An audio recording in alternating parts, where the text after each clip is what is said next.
Assalamualaikum warahmatullahi wabarakatuh. Pada kesempatan ini saya akan menjelaskan tentang materi linguistik dalam suatu pembelajaran bahasa Indonesia.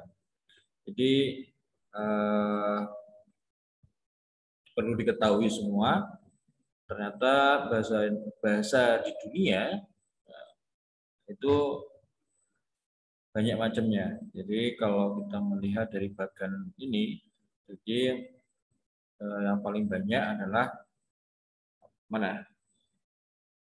Asia, ya. Di Amerika 15%, Afrika 30%, Eropa 3%, Asia 33%, dan Pasifik 90%, 19%.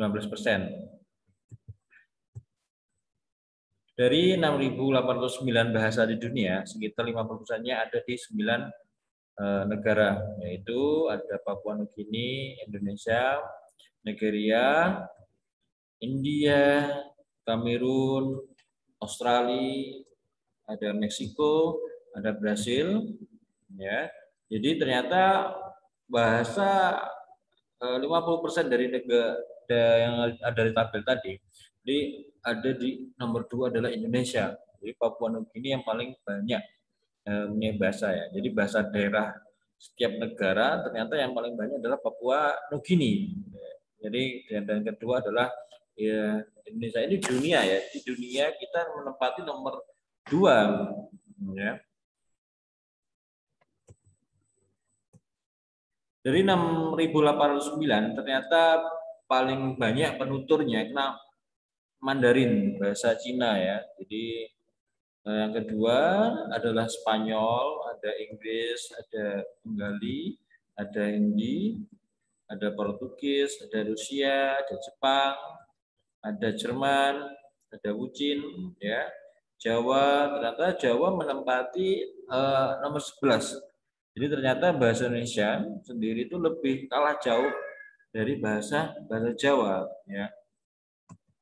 Korea, Prancis, dan Sunda, ada Melayu, ada bahasa Indonesia, serta bahasa nasional kita ternyata ada nomor di 56 urutannya, ya. Jadi ternyata yang paling banyak adalah Cina. Kenapa kok bisa Cina yang menduduki peringkat pertama di dunia, yaitu 85 juta, ya. Ternyata Cina ini setiap negara di dunia ini semua pasti ada orang Cinanya. Jadi nah ternyata bahasa Cina adalah menjadi bahasa perdagangan sama dengan bahasa Melayu. Kenapa kok bahasa Melayu itu dijadikan bahasa nasional, jadi bahasa Indonesia?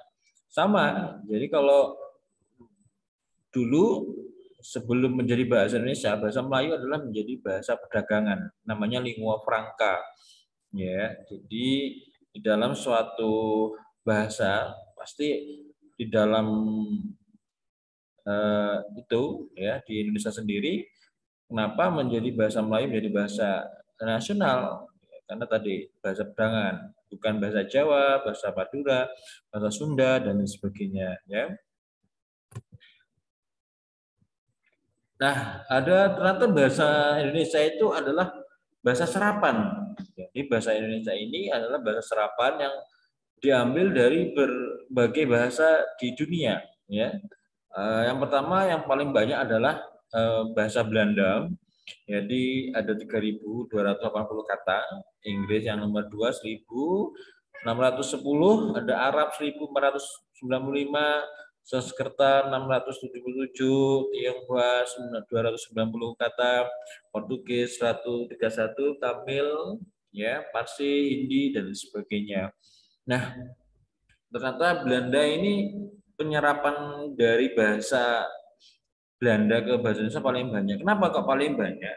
Ini karena menurut dari sejarah kita eh, eh, dulu dijajah Belanda paling lama sendiri, ya. Jadi mengapa kok bahasa Belanda ke bahasa Indonesia itu lebih banyak? Kalau di Indonesia sendiri bahasa daerah ternyata eh, paling banyak diserap adalah bahasa Jawa. Jadi ada 1.909, dan Minangkabau ada Sunda, Madura, Bali, Aceh, dan Banjar. Ya. Asrama, jadi kalau dari bahasa Sanskerta asrama, jadi asrama, bahagia, alam semesta, jagat raya, cinta asmara, jelita, lalita, mesra, merdeka, mahardika, dan sebagainya. Ini adalah bahasa serapan dari bahasa Sanskerta ke bahasa Indonesia. Ya, lanjut ya. Ada bahasa Arab, akal, hadiah, kabar, jadwal, kertas, kitab, daerah, dan daerah. Dari India ada ayah, ada kalau bahasa Indonesia gusa adalah gusa, ganja adalah ganja, ya. Topi sama ya. Bahasa Indonesia ke bahasa Tamil ya, jadi bahasa Tamil ke Indonesia ya, balik. Jadi antai, andai, badai, hatai, bedil, beti, belenggu, filangku, dendam, danda, logam, ulukum, peti, dan peti ya. Bahasa Indonesia ke bahasa Portugis ke bahasa Indonesia ada armada, gereja, bangku, kaldu, katin, keju, kemeja. Nah, ini nanti masih banyak contoh yang mungkin nanti adik semua bisa cari dan searching di internet ya. Bahasa Portugis ke bahasa Indonesia itu apa aja ya.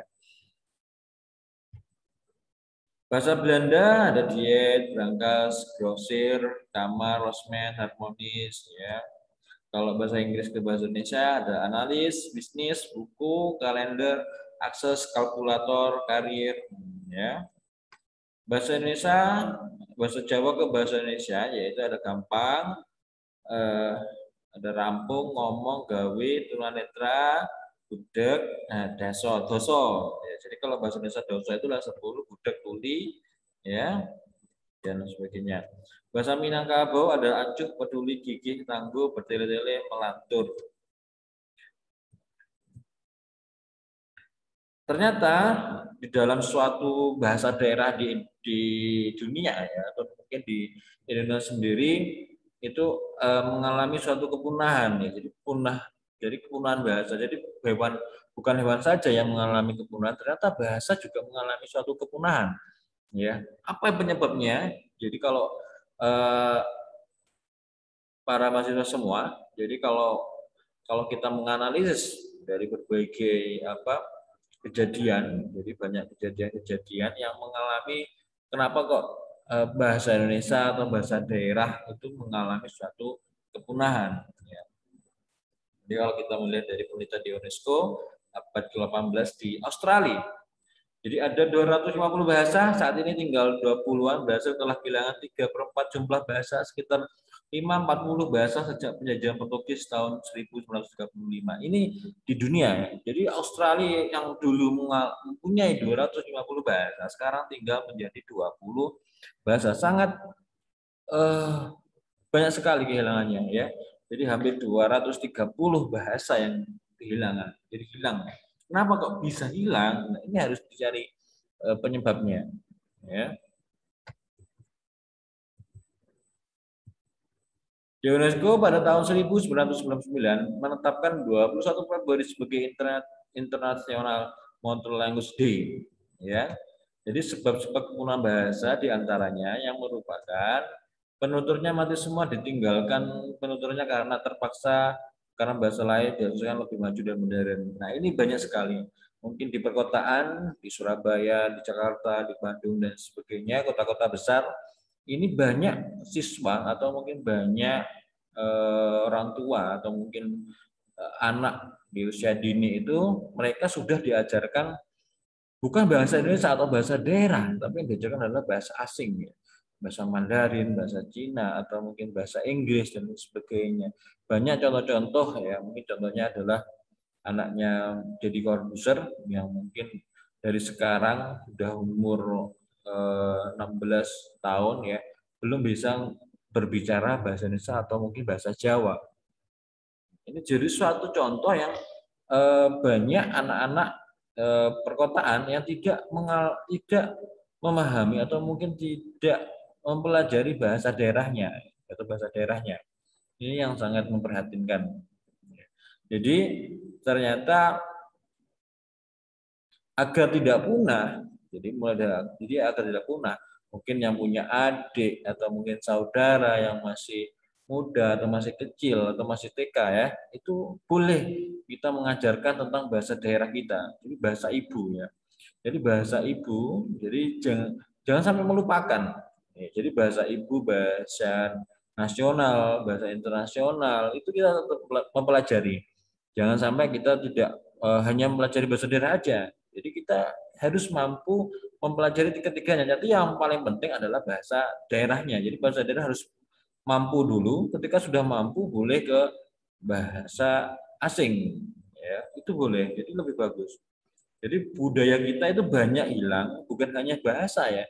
Budaya-budaya kita, mungkin budaya-budaya Jawa, mungkin main wayang, main apa namanya ketoprak dan sebagainya. Suatu saat nanti akan hilang.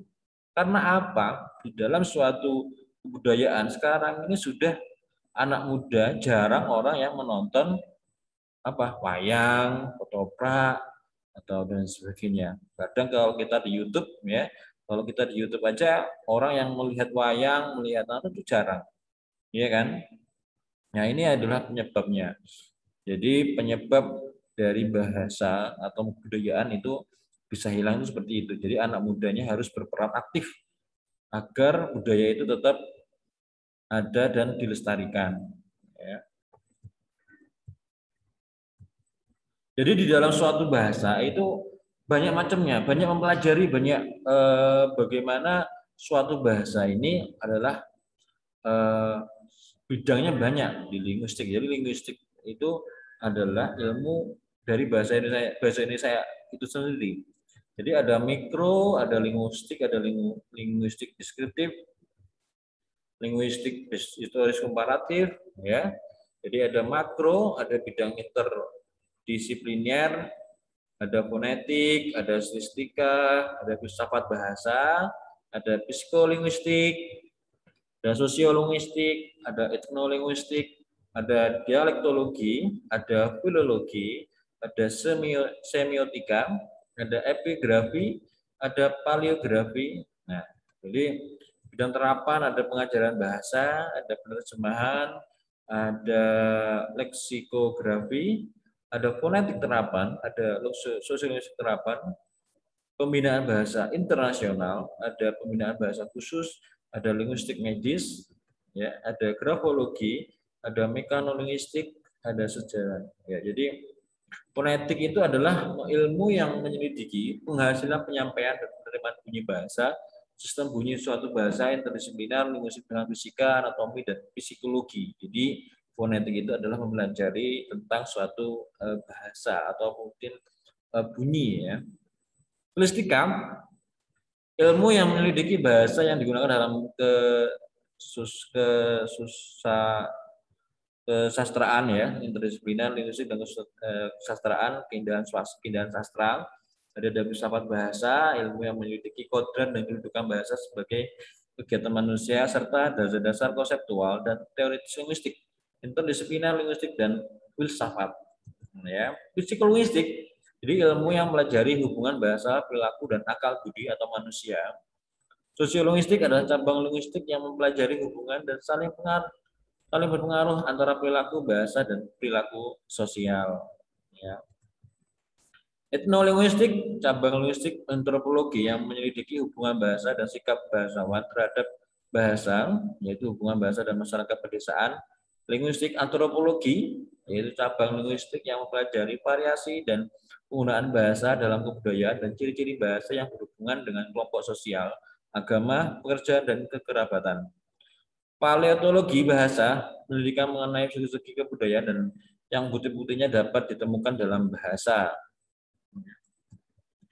Dialektologi, cabang linguistik yang mempelajari variasi-variasi bahasa dengan memperlakukan sebagai struktur yang utuh.